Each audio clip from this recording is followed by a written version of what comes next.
Halo Sobat Kontan, selamat jumpa lagi dalam program Kontan Insight langsung dari dapur redaksi Kontan, tempat kita membahas isu-isu ekonomi dan bisnis terkini. Kali ini kita akan membahas seputar polemik tata kelola program makan bergizi gratis seiring dengan terungkapnya skandal korupsi yang melibatkan sejumlah pimpinan di Badan Gizi Nasional.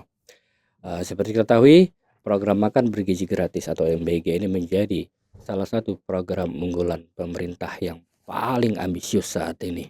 Dengan dukungan anggaran yang sangat besar, program ini digadang-gadang bisa membantu mengatasi masalah gizi anak Indonesia, mengatasi stunting, hingga investasi jangka panjang meningkatkan kualitas sumber daya manusia Indonesia.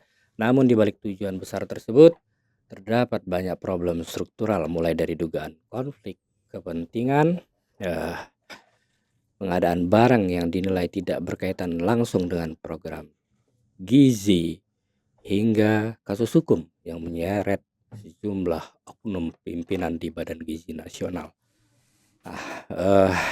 Pertanyaannya, apakah masalah-masalah yang muncul ini hanya karena ulah oknum di Badan Gizi Nasional atau memang ada masalah mendasar terkait dengan desain tata kelola program ini? Bagaimana mungkin program yang membidik jutaan anak Indonesia dengan dukungan anggaran yang sangat besar dihadapkan pada problem pengawasan, pada problem transparansi dan akuntabilitas sejak tahap awal implementasi? Apakah memang program yang menelan anggaran besar memang rentan dikorupsi, atau memang ada kelemahan sistem yang menjadikan penyimpangan itu semakin mudah terjadi?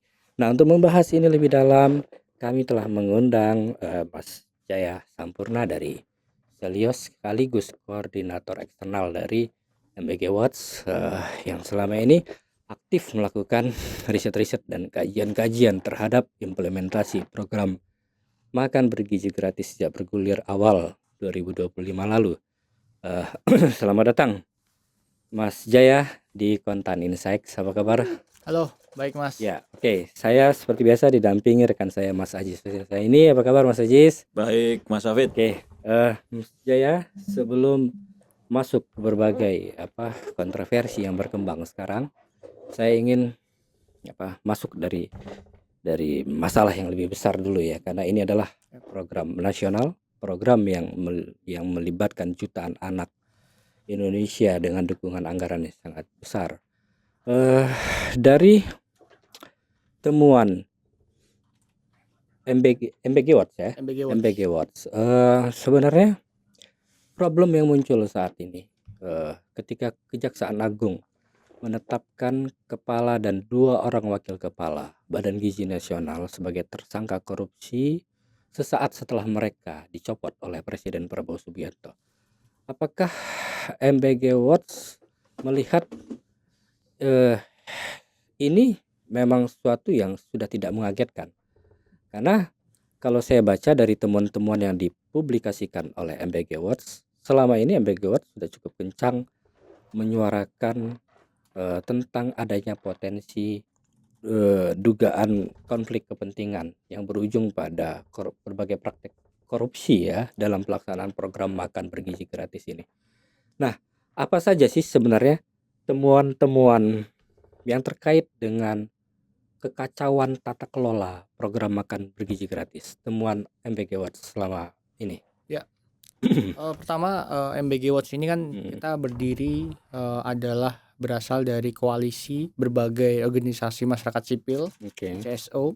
Di situ ada Celios, ada Transparansi Internasional Indonesia, ada Lapor Sehat, ada teman-teman dari LBH Jakarta, dan puluhan organisasi lain yang akhirnya bergabung kemudian. Nah, kami berdiri di tahun 2025, Mas Hafid, sekitar bulan November atau Oktober, dan itu terjadi ketika Badan Gizi Nasional itu 10 bulan lebih atau bahkan 11 bulan berjalan tanpa payung hukum yang kuat. Perpres 115 2025 itu baru keluar di bulan Oktober. Jadi Sementara ini berjalan di Januari 2025 ya. betul, Oktober baru keluar payung hukumnya. betul. Pilpres. Oke. Jadi masalah pertama yang mendasar itu adalah tidak ada payung hukum sama sekali Oke. di dalam operasi dan tata kelola makan bergizi gratis. Oke. Nah, sehingga akhirnya itu berdampak ke sektor yang lain. Tidak ada pengadaan yang jelas karena kebanyakan dilakukan penunjukan langsung, tidak sesuai dengan standar SOP yang selama ini dilakukan di pemerintahan. Oke.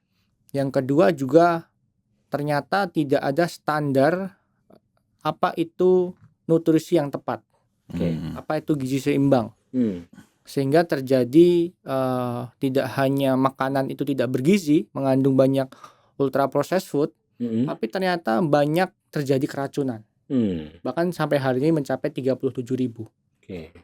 Nah, Sampai hari ini masih ada ya kasus keracunan. sampai hari ini per 30 Mei tidak salah, pantauan dari teman-teman termasuk MBG Watch itu mencapai 37.000 lebih 37.000. keracunan. Oke. Nah, jadi saya kira masalah utama dari MBG termasuk Badan Gizi Nasional itu adalah tidak ada payung hukum yang jelas, tidak ada pengawasan yang jelas dari lembaga apa, nah, termasuk anggarannya terlalu besar untuk program yang harusnya bisa targeted approach. Oke. Gitu Mas. Nah, terkait dengan artinya memang sejak awal program ini lahir sudah banyak masalah ya. Artinya dari sisi regulasi tidak ada payung hukum. Payung hukum muncul 10 bulan kemudian ya. Sehingga kemudian dalam pelaksanaannya, artinya mulai dari perencanaan, kemudian pelaksanaan hingga pengawasan ini menjadi kacau. Ada banyak konflik kepentingan yang kemudian terungkap, termasuk dalam penentuan titik-titik dapur ya. Nah ini kan yang lagi ramai nih, ya Kepala BGN dan 2 orang wakilnya, Pak Sony dan Pak Lodewijk ini disebut-sebut oleh Kejaksaan Agung sejauh ini dari bukti yang mereka miliki itu menjual titik ya, artinya mereka terafiliasi dengan sejumlah yayasan yang membuka titik-titik dapur. Nah ini bisa terjadi karena memang nggak ada pengawasan atau memang sangat besar kekuasaan mereka sehingga terjadi perburuan rente. Artinya ini kan praktek perburuan rente yang dilakukan oleh para penyelenggara kekuasaan, para penyelenggara birokrasi di BGN. Bisa terjadi karena memang desain tata kelolanya yang memang belum terbentuk sempurna, ditambah pengawasan yang minim atau seperti apa? Dari temuan ini MBG Watch. Ya. Jadi program makan bergizi gratis ini kan diklaim sudah berjalan sejak 2024. Piloting. Jadi pilotingnya saja sudah tidak transparan, tidak akuntabel, tidak ada penjelasan dananya dari mana, programnya seperti apa. Lalu akhirnya karena janji politik, Presiden pernah dibilang anggarannya dari pribadi awalnya kan? Iya betul. Piloting itu. Ya, ini kan sama case-nya kan dengan yang hari-hari ini terjadi, memakai anggaran pribadi. Ini kata kunci yang saya kira sangat-sangat jauh dari prinsip kehati-hatian keuangan negara. Keuangan negara tidak boleh dikelola seperti itu seharusnya. Nah, akhirnya nekat 2025 awal dirilis. Jadi kesannya kayak dipaksakan ya, jalan dulu. Betul. Ya. Yang penting jalan dulu. Dan ketika banyak organisasi riset maupun CSO sudah memberikan masukan, kita 2024 di bulan Desember dan November itu sudah mengeluarkan 2 riset di Selios. Riset tentang dampak ekonomi, kalau memakai anggaran pendidikan, kita wanti-wanti bisa menurunkan hingga bisa menciptakan defisit anggaran hingga 3,34%. Lalu defisit APBN ya? Defisit APBN, betul. Termasuk riset kami di tahun 2024 bulan Desember. Kita bilang makan bergizi gratis itu bisa jadi baik dengan syarat. Pertama, dia harus targeted approach, fokus ke daerah 3T, malnutrisi, termiskin. Yang kedua, dia tidak boleh sentralistik. Sekarang itu yang terjadi. Dikelola oleh dapur-dapur yang dibuat oleh pemerintah, bahkan di situ ada militer dan Polri. Termasuk di dalam operasionalnya, ini yang menarik nih Mas, yang terkait dengan korupsi dan pengawasan yang lemah. Ada pengistimewaan terhadap 15 yayasan. Oke. Itu tidak perlu diaudit dan dicek laporan transaksi keuangannya oleh PPATK. Nah, ada 15 yayasan yang dikecualikan dari pengawasan transaksi keuangan yang mencurigakan oleh PPATK. Ini sebenarnya sebuah bentuk di mana secara sistematis MBG dan Badan Gizi Nasional itu tidak mau patuh terhadap standar pengawasan keuangan negara. Oke. Nah, Itu yang minta BGN Iya. untuk tidak Dikecualikan itu. Karena permintaan siapa? itu ya dari surat edaran yang ada, itu surat edaran yang dikeluarkan PPATK. Oh, PPATK-nya malah ya? PPATK yang mengeluarkan. Nah, dan PPATK hanya melapor ke presiden jelas. Oke. Gitu. Nah, ini jadi saya kira dari sisi penganggaran, dari sisi secara operasional, walaupun sudah diingatkan oleh banyak pihak, termasuk dari sisi pengawasan yang hati-hati, pengawasan yang ketat, dia harus diawasi oleh BPK, secara kinerja juga secara internal diawasi oleh BPKP, termasuk harus diawasi secara transaksi keuangan oleh PPATK. Itu dilanggar. Nah, dilanggar dengan tidak memberikan detail yang jelas. Itu sudah bentuk pelanggaran, penyimpangan terhadap keuangan negara. Maka dari itu ya tidak tidak kaget kita kalau akhirnya implementasi yang terjadi ada pengurangan nilai manfaat, ada penunjukan atau jual beli titik yayasan. Itu jadi sangat wajar karena memang mekanisme yang dibuat, skema yang diciptakan itu celahnya sangat banyak sekali. Nah, jadi memang secara sistematis program ini bermasalah. 15 yayasan yang dikecualikan dari audit tadi ya? Ya. Itu yang diduga terafiliasi dengan para pimpinan BGN ini, Badan Gizi Nasional? Kalau yang saya tahu ada afiliasi dengan beberapa lembaga seperti Polri. Jadi ada ibu-ibu Bayangkara kalau tidak salah. Termasuk sebenarnya juga ada lembaga besar seperti lembaganya Muhammadiyah di situ ya. Saya agak lupa daftarnya, tapi ada beberapa 15 yayasan ini terafiliasi dengan beberapa lembaga besar, termasuk lembaga negara, Polri, militer seperti itu. Nanti saya share ini ya Mas. Jadi ini sebenarnya bentuk lagi-lagi pencederaan kepada aspek pengawasan keuangan. Apalagi wakil kepala BGN yang baru, ya kan? Ini ternyata rangkap jabatan.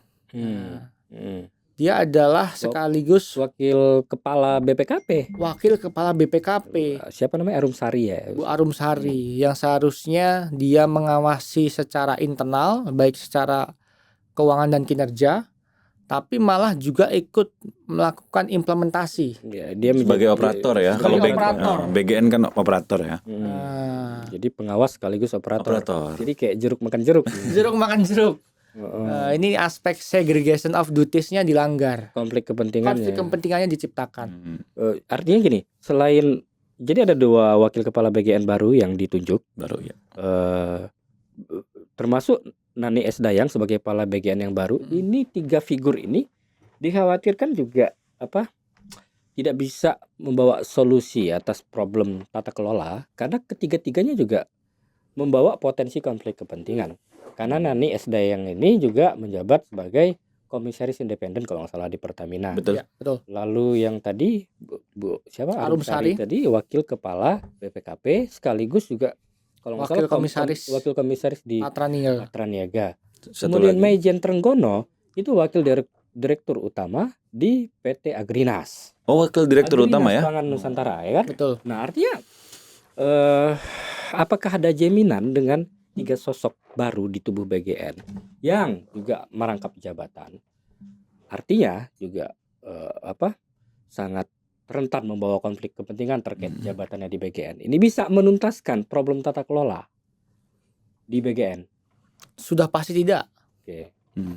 Karena pertama bahkan tanpa melihat adanya konflik kepentingan saja, yang disampaikan Bu Nani itu dari 9 program baru BGN itu saya kira dia hanya memilah-milah rekomendasi yang disampaikan oleh masyarakat sipil.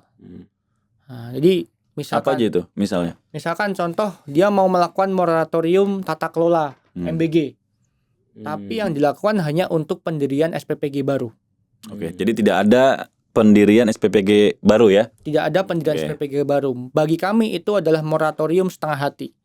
Karena harusnya yang dilakukan adalah moratorium tata kelola operasional secara menyeluruh. Di stop dulu semuanya. Stop dulu. Lalu dilakukan audit secara total. Oke. Baru kita identifikasi masalahnya apa dan ciptakan rekomendasinya. Oke. Nah, ini salah satu dari 9. Termasuk misalkan dia mau melakukan di daerah 3T itu mau melakukan targeted approach. Ya, kantin ya. Nah, termasuk di kantin sekolah, memakai kantin sekolah di daerah 3T. Loh kok nggak dari dulu? Dan kenapa tidak di semua puluhan ribu SPPG ini dari 25.000 SPPG yang sudah berdiri? Harusnya itu yang dilakukan. Itu yang di dalam riset kami di Selios itu disebut dengan pendekatan desentralistik. Nah, ada 3 pendekatan: sentralistik memakai SPPG negara, desentralistik menggandeng sekolah dan UMKM, yang ketiga cash transfer dong kalau mau. Kalau nggak mau ribet dan inclusion errornya lebih kecil. Cash transfer maksudnya? Jadi Mas Hafid, Mas Aziz, daripada kita bikin program yang biayanya raksasa, kemungkinan korupsinya tinggi, ketidak tepat sasarannya tinggi, ada namanya program keluarga harapan. Oke.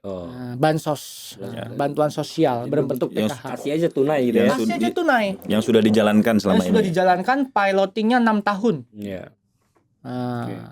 Harusnya pemerintah belajar dari PKH, disempurnakan programnya, datanya, karena di dalam pengolahan data kami PKH itu inclusion errornya itu cuma 18%, sedangkan MBG itu mencapai 36%. 36%. Ya, jadi lagi-lagi apa yang dilakukan oleh BGN ini bahkan tanpa melihat background dari konflik kepentingan sudah sangat-sangat tidak struktural yang mau dirubah, sehingga sangat tidak mungkin menyelesaikan masalah. Apalagi melihat background rangkap jabatannya, Ya, gitu ya. Iya. Tapi mungkin lebih dari itu ya, Mas.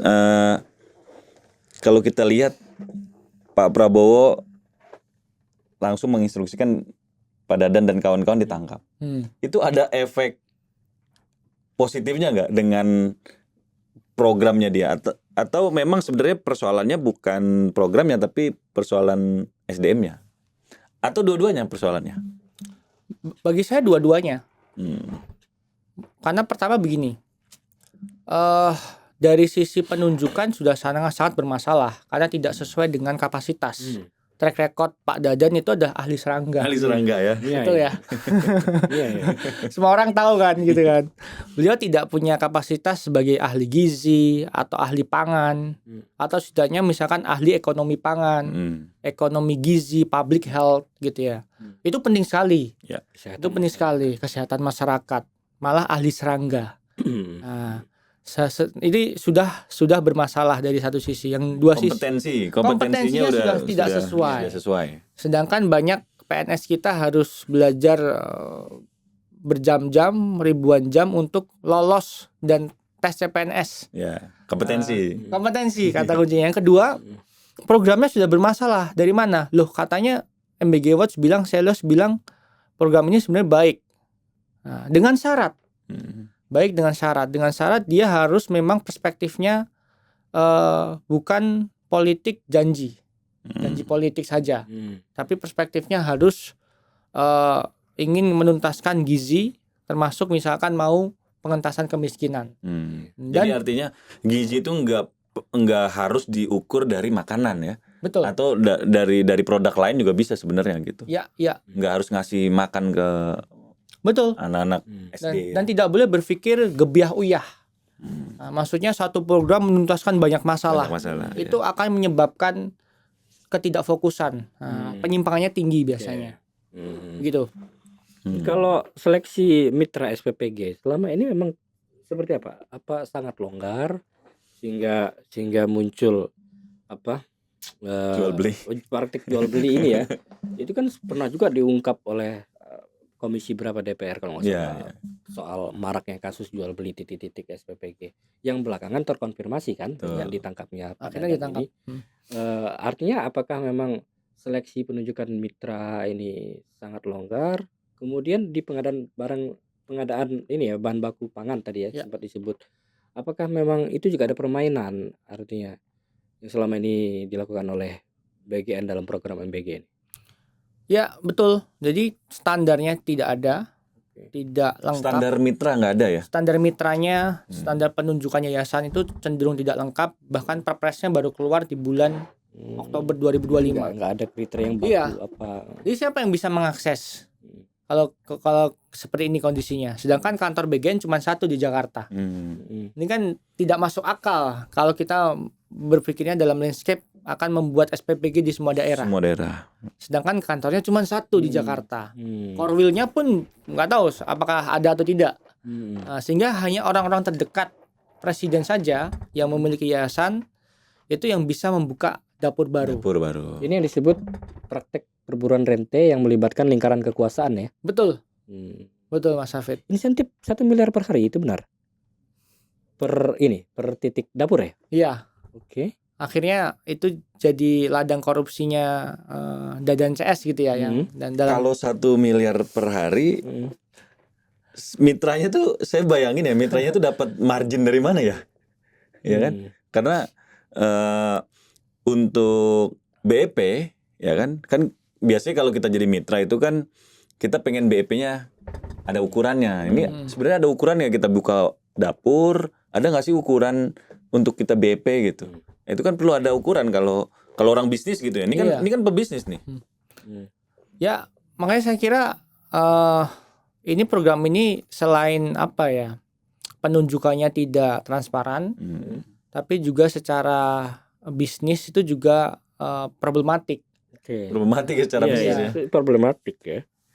Karena dia memaksakan bahwa uang 15.000 itu harus dibuat dengan pembentukan SPPG yang modalnya itu ratusan juta, minimal 300 juta baru bisa bangun. Baru bisa bangun 300 juta, baru bangun. Nah, sedangkan dipaksakan untuk membuat manfaat senilai 15.000 per porsi. Nah, itu butuh BEP lama sekali gitu ya, bertahun-tahun. Sehingga akhirnya yang terjadi adalah mau tidak mau dipotong korupsi di pengadaan ini ya, bahan bakunya. Akhirnya cuma jadi 7.000, bahkan 8.000 ya. 8.000, bahkan 6.000, dan bahkan di laporan kita bikin ini Mas, laporan riset di tahun 2025 di bulan Maret. Kita sudah bilang, karena kita dapat bocoran dari teman-teman jurnalis bahwa ada temuan beberapa piloting dan operasional SPPG itu sudah melakukan pemotongan nilai. Nah, nilainya itu mencapai 50% pemotongannya. Nah, kita bikin skenario yang mengatakan bahwa ya ini kalau SPPG dengan skema seperti ini tetap dilaksanakan, ya inefisiensinya akan hilang gitu ya. Dengan dana 71 triliun maupun dana 335 triliun, sempat waktu itu 400T yang direncanakan itu di awal tahun 2025. Itu besar sekali uang yang hilang, mencapai 133 triliun uang yang hilang kalau itu skenario itu dipaksakan. Potensi uang yang hilang ya? Iya betul. Kita waktu itu nyebutnya masih inefisiensi karena untuk melindungi pengambilan datanya. Tapi karena sekarang sudah ditangkap gitu, itu memang temuan nyata dari lapangan. Temuan nyata bahwa SPPG itu sudah melakukan pemotongan nilai manfaat sejak awal. Itu masih di awal 2025. Karena mereka untuk mengejar target BEP tadi ya. Betul, untuk mengejar target BEP yang tidak masuk akal. Dan ini masuk akal. Di Sukabumi kemarin ada konferensi pers tuh. Seorang pemilik pebisnis ya? Pemilik yayasan yang mencoba mengajukan penawaran pendirian dapur untuk 97 titik. 97 titik? 97 titik. Satu yayasan ya? Satu yayasan. Dia dikenakan, pokoknya dia sudah tanda tangan kesepakatan dengan waktu itu wakil kepala BGN-nya si ini, Pak Lodewijk ya. Itu total investasinya di angka 200-an miliar loh. 200-an miliar. Kalau nggak salah ya. Nah ini yang, tapi sampai sekarang karena si Lodewijk-nya sudah terciduk Kejaksaan Agung dan ditetapkan tersangka kan nggak jadi dapat dia ya? Tidak. Duit udah di store. Kalau nggak salah. Pokoknya dia udah keluar duit senilai 200-an miliar itu. Makanya dia konpres menagih supaya uangnya dikembalikan. Artinya bisa kegambar lah ya di benak kita. Oh, jadi uang itu sudah diberikan ke oknum lah ya. Iya, Oknum lah ya, katanya untuk pengadaan apa Oke. mungkin terkait proses pendirian SPPG itu ada 97 titik. Jadi dia tahu beres ya, 97. 97 Tahu saya tahu beres nih. menghabiskan 200-an. Oh, saya udah kasih nih 200 miliar. apa ya, kalau nggak salah. Saya tinggal operasi aja gitu Iya. kali ya. Artinya kan ya kebayang deh 97 titik. Artinya bagaimana dia mengejar target BEP tadi kan, Iya. si pemilik dapur. Si pemilik ya. dapur. Si investor dapur. Betul.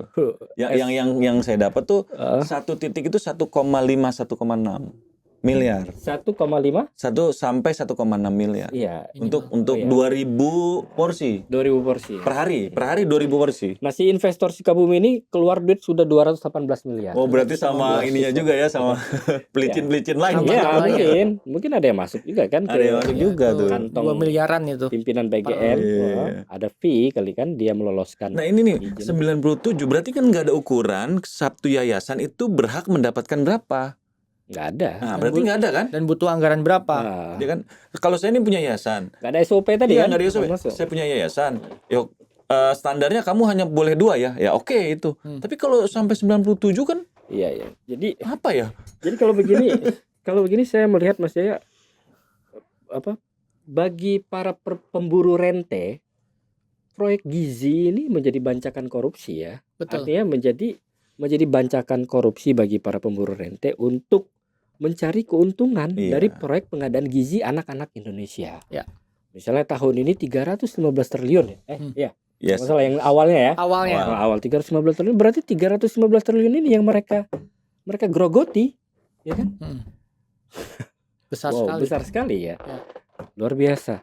Nah, itu APBN loh. APBN iya. Uang kita itu. Uang pajak. kita. semua. Tiap kita beli pakai struk itu ada Iya, 10% ya. 11%. 11% ya. Iya, iya. Kita untuk memberi makan gratis, Mas. Ke anak-anak itu melalui luar APBN. biasa, luar biasa. Tapi tolong dijaga lah amanahnya harusnya kan. Jadi kalau begini kita bisa melihat bagaimana kualitas pemerintah membuat dan mengelola sebuah program berikut anggarannya. Ya. Sangat sembrono, Iya. Iya. gitu kan? Betul. Sembrono. Rentan. Seperti tadi yang Mas Jaya bilang di awal, udah jalan dulu. Nah, jalan dulunya ini kan artinya berani melakukan sebuah program tanpa didahului oleh sebuah proses kajian yang matang misalnya kan. Nah, apakah memang seperti itu yang terjadi? Betul. Memang seperti itu. Jadi kami banyak sekali melakukan diskusi publik bersama para pakar, bersama perwakilan BGN bahkan di situ memang terkuak bahwa Badan Gizi Nasional dan program MBG itu tidak sama sekali diawali dengan blueprint kebijakan yang baik. Oke. Nah, jadi klaim piloting di tahun 2024 itu juga tidak transparan dan tidak bisa diakses oleh publik dengan cukup. Iya. Ada beberapa lembaga yang isunya adalah lembaga think tank yang membantu pun juga tidak jelas. Tidak jelas, Laporannya tidak dibuka. Terus pilotingnya di mana juga tidak lengkap. Termasuk ada potensi semacam MOU dengan beberapa perusahaan besar. Yang itu akhirnya menjamin pasokan dari perusahaan itu agar menjadi bahan baku dari MBG. Oke. Di situ dari sisi susunya, gitu ya, dari telurnya. Nah, ini yang akhirnya menjadikan program ini sangat-sangat bermasalah. Nah, dan lagi-lagi saya ingin beri perbandingan dengan PKH, Mas. Program Keluarga Harapan yang begitu signifikan, walaupun memang ada catatannya, dia masih memiliki inclusion error 18%. Itu sangat kecil dibandingkan MBG. Itu disiapkan selama 6 tahun oleh para pakar. 6 tahun. Oleh para dosen-dosen, salah satunya dosen saya, itu disiapkan selama 6 tahun. Sangat panjang persiapannya. Kalau MBG tadi berapa bulan? MBG Ya karena habis kampanye karena janji presiden gitu ya. Iya, habis kampanye langsung dieksekusi karena sejak zaman Jokowi kan. Iya. Mas, MBG Watch itu juga pasti melihat mitra-mitra ya. Kalau kita bicara soal bisnis ini kan banyak ini yang kepingin jadi mitra kan. Ya. Nah, ada nggak kira-kira yang betul menjalankan ini? Kalau dari pantauan kami dan beberapa informasi yang langsung dan tidak ada memang. Ada ya? Ada beberapa organisasi Tidak masyarakat. memotong misalnya Ya, betul ada. apa namanya dari 15.000 ya makanannya oke lah ya. Tapi ada yang menarik dari cerita ini. Gimana itu? Biasanya lembaga SPPG yang bagus itu karena di tempatnya, di sekolahnya itu sudah memiliki program serupa. Nah, ini saya kasih contoh yang real ya, Muhammadiyah. Oke, coba ceritain ini biar kita balance juga nih. Biar balance gitu. Jadi SPPG Muhammadiyah itu memang biasanya lebih tepat sasaran. Oh, jadi Yayasan Muhammadiyah punya dapur. Okay. Nilai-nilainya biasanya lebih sesuai lah. Tapi ada syaratnya. Kebanyakan memang karena sudah menjalankan program makan bergizi dulu atau program jadi sarapan. sekolahnya sudah pernah menjalankan. Betul. Jadi sudah berpengalaman lah. Sudah berpengalaman. Jadi bukan karena kontribusi dari regulasi dan tata kelola dari BGN. Tapi karena mereka kebetulan sudah memiliki pengalaman, kapasitas, juga didukung oleh pakar, karena Muhammadiyah organisasi besar, akhirnya berhasil. Nah, ini yang seharusnya ditiru. Itu di sekolah-sekolah SD Muhammadiyah tuh? Betul. SD maupun SMP SMA ya, gitu ya. Itu ada beberapa SPPG Muhammadiyah selama ini sepemantauan kami itu lebih baik lah. Lebih baik gitu. ya. Termasuk di Yogyakarta, ada intervensi dari gubernur. Langsung dari Sultan? Dari Sultan untuk bilang bahwa pastikan bahwa MBG di Provinsi Yogyakarta itu harus sesuai dengan SOP dan mengeluarkan label harga. Nah, baru setelah ada itu ada instruksi gubernur berarti langsung? Dari gubernur, dari pernyataan gubernur dan setahu saya ada peraturannya juga. Jadi semenjak saat itu di Yogyakarta itu cenderung keracunan menurun. Oh gitu ya? Setelah terjadi beberapa terjadi keracunan kan? Ada. Pernah terjadi tuh ya? Betul.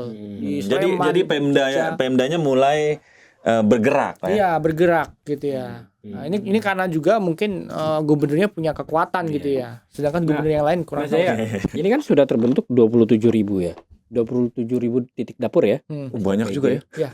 Secara nasional dan mayoritas ini kan dapur-dapur yang dalam tanda kutip bermasalah ya, karena sejak awal kelahiran penunjukan pembentukannya juga memang sudah bermasalah. Artinya BGN tidak punya standar seleksinya longgar.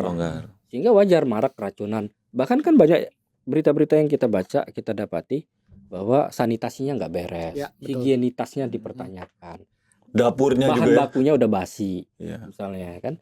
Nah, saya membayangkan gimana apakah perlu 27.000 dapur ini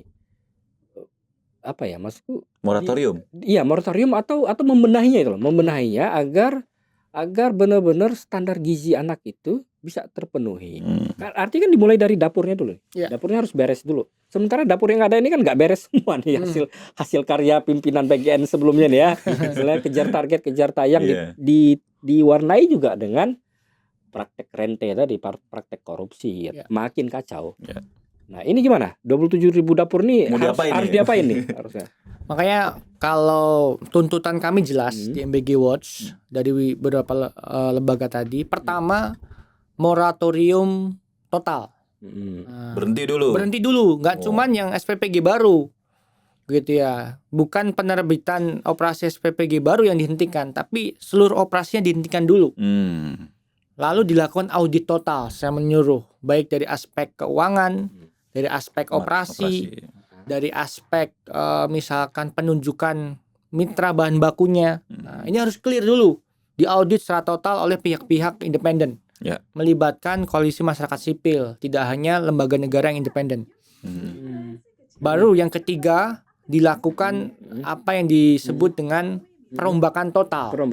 Perombakan total itu apa? Usulan kami. Pertama, dia harus fokus kepada daerah 3T, malnutrisi, termiskin, termasuk dia tidak boleh sentralistik. Pendekatan sekarang yang sentralistik, rente, gitu ya, berbasis rente itu harus dihindari. Nah, termasuk akhirnya ya kita harus melakukan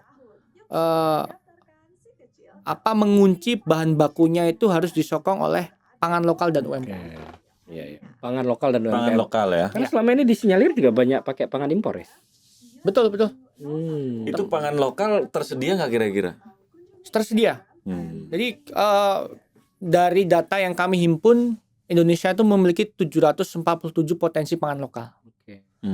Termasuk ketika ngomongin susu yang diserap itu bukan dari para peternak lokal, Mas. Impor ya. Impor atau melalui korporasi besar. Korporasi besar, bukan UMKM. Bukan UMKM. Sehingga fresh milk yang ada itu tidak berasal dari peternak lokal. Peternak lokal belum tentu mendapatkan manfaatnya. Jadi perusahaan besar lah ya yang Perusahaan besar yang mendapat keuntungan ya. Yang mendapat keuntungan.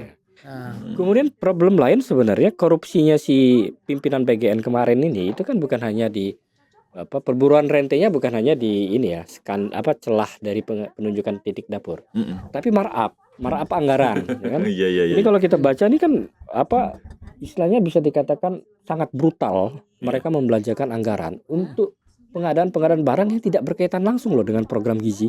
Sebut misalnya contoh, ada pengadaan semir dan sikat sepatu 1,5 miliar, tablet 808 miliar, laptop 132 miliar, proyek IT aplikasi 1,2 triliun, motor listrik 1,2 triliun, handuk 3,7 miliar, ikat pinggang 5 miliar, pakaian dinas 225 miliar, seragam taktikal 158 miliar, sepatu 153 miliar, jasa IO 112,7 miliar, langganan Zoom 5,7 miliar.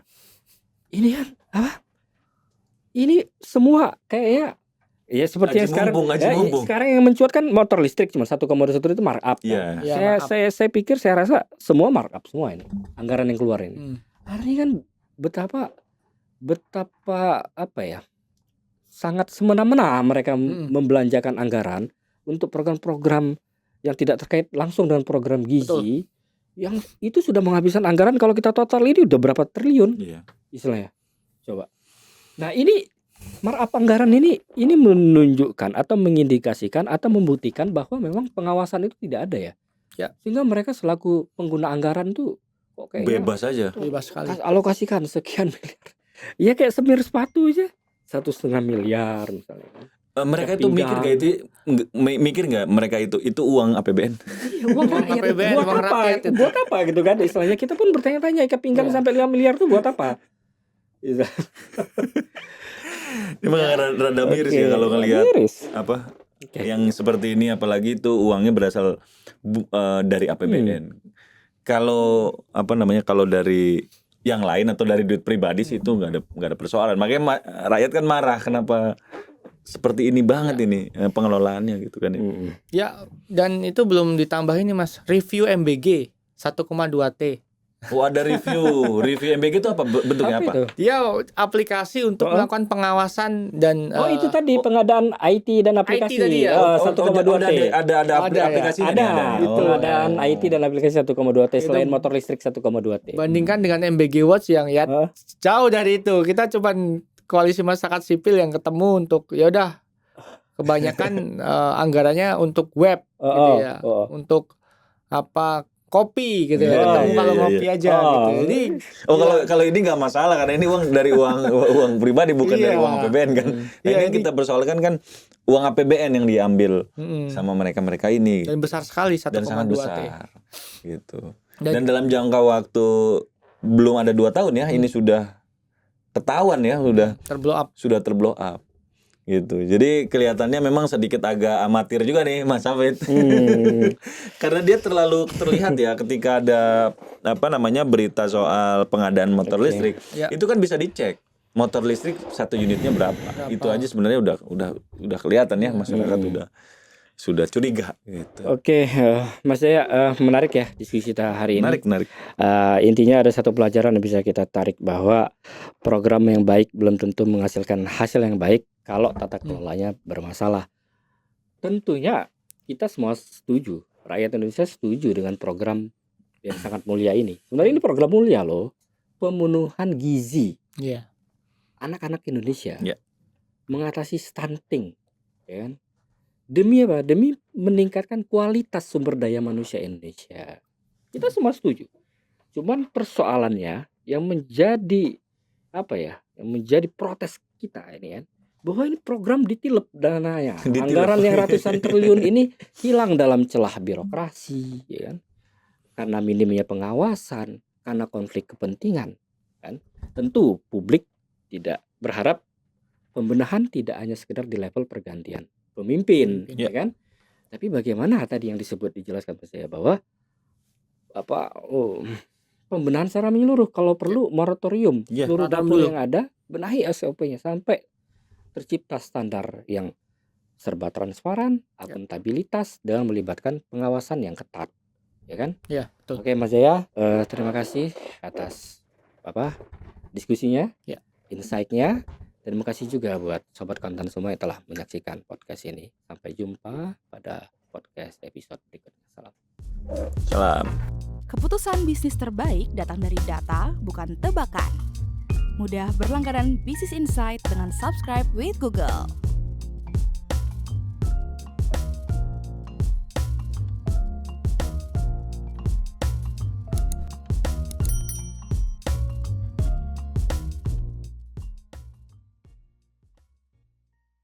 Download aplikasi Kontan sekarang di App Store atau Play Store.